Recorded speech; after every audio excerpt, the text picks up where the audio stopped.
Hello friends, welcome to Splendid Edu. আজি আমি class 8 ম্যাথমেটিক্সৰ exercise 3.2 question number 6 সমাধান কৰিম। সোয়া কোশ্চেনটো ABCD আয়তৰ দুডাল কৰ্ণই O বিন্দুত মিলিত হয়। AC আৰু BD ৰ দৈৰ্ঘ্য 3x + 1 আৰু 8x - 24 হলে x AO আৰু BO ৰ মান উলিওৱা। তেন্তে আমি আগত চিত্ৰটো আঁকি লওঁ। চিত্ৰটো আয়তটো আমি আগত আঁকি লওঁ।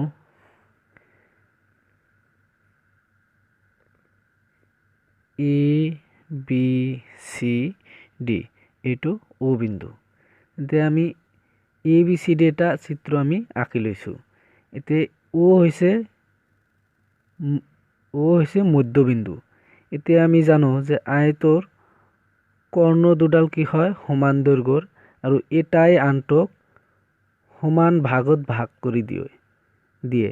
গতিকে OA, OC, OB, OD কি হ'ব সমদৈৰ্ঘ্যৰ হ'ব আৰু AC আৰু BD কি হ'ব সমদৈৰ্ঘ্যৰ হ'ব। কাৰণ AC কৰ্ণই BD কৰ্ণক সমান ভাগত ভাগ কৰি দিছে আৰু AC কৰ্ণই BD কৰ্ণক সমান ভাগত ভাগ কৰিছে। ঠিক তেনেদৰে BD কৰ্ণই AC কৰ্ণক সমান ভাগত ভাগ কৰিছে। এতিয়া আমি সমাধান কৰিম। আমি জানো যে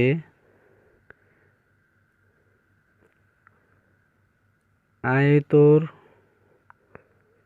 কৰ্ণ দুডাল সমান দৈৰ্ঘ্যৰ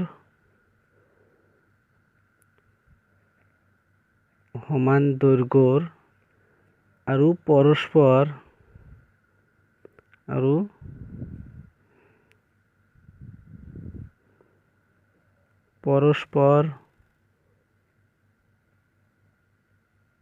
পৰস্পৰে সমদ্বিখণ্ডিত কৰে।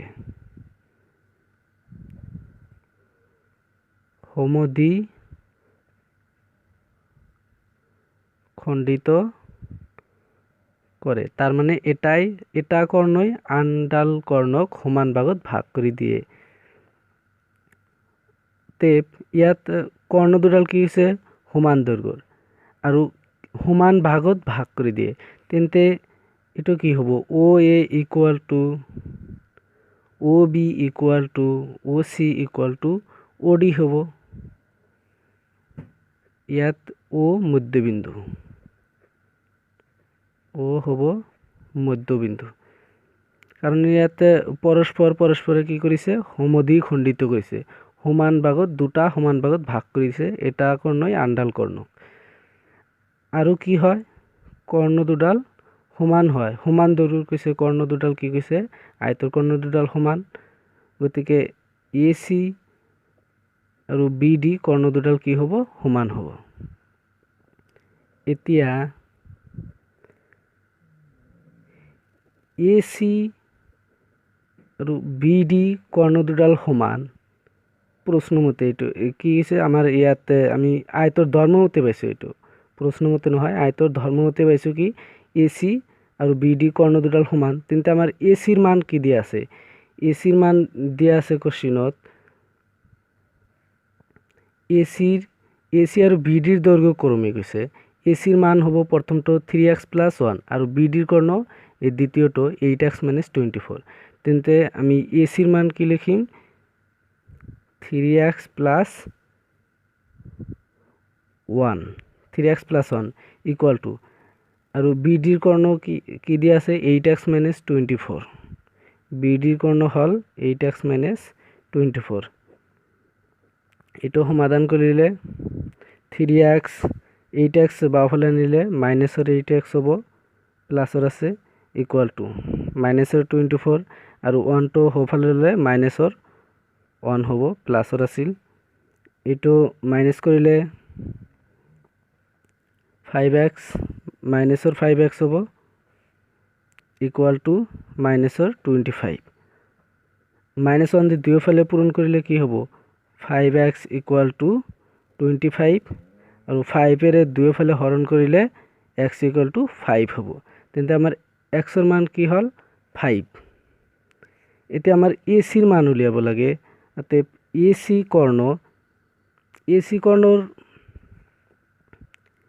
কৰ্ণৰ মান কিমান দি আছিল AC আছিল 3x + 1 আছিল তেন্তে আমাৰ x ৰ ঠাইত আমি কি বহাম 5 বহাম x ৰ মান আমি 5 পাইছো 3 * 5 + 1 = এইটো কি হ'ব AC ৰ দৈৰ্ঘ্য কিমান হ'ব 15 + 1 = 16 তেন্তে AC ৰ দৈৰ্ঘ্য কিমান হ'ল AC ৰ দৈৰ্ঘ্য হ'ল 16 আৰু কি উলিয়াব লাগে আমাৰ BD ৰ দৈৰ্ঘ্য উলিয়াব লাগে আৰু BD = কিমান আছিল 8x - 24 এতিয়া x ৰ ঠাইতে আমি 5 বহাম -24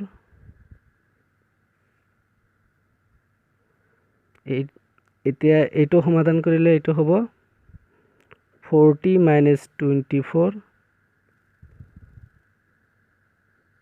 40 ৰ পৰা 24 বাদ দিলে বিয়োগ কৰিলে এইটো হ'ব 16 তেন্তে আমাৰ AC আৰু BD ৰ মান কি সমান পাইছো কাৰণ আয়তৰ কৰ্ণ দুডাল সমান হয় সেইকাৰণে আমি সমান পাইছো এতিয়া AO আৰু BO ৰ মান উলিয়াব লাগে চোৱা AO আৰু BO CO OD AO ক আমি OA বুলি লিখিব পাৰো এই গোটেইকেইটা কি হয় সমান হয় তেন্তে আমি ইয়াতে লিখিব পাৰো এতিয়া লিখিব পাৰো AO = half of AC AO আৰু CO যদি সমান হয় তেন্তে AO কি হ'ব AC ৰ আধা হ'ব গতিকে AO = half of AC তেন্তে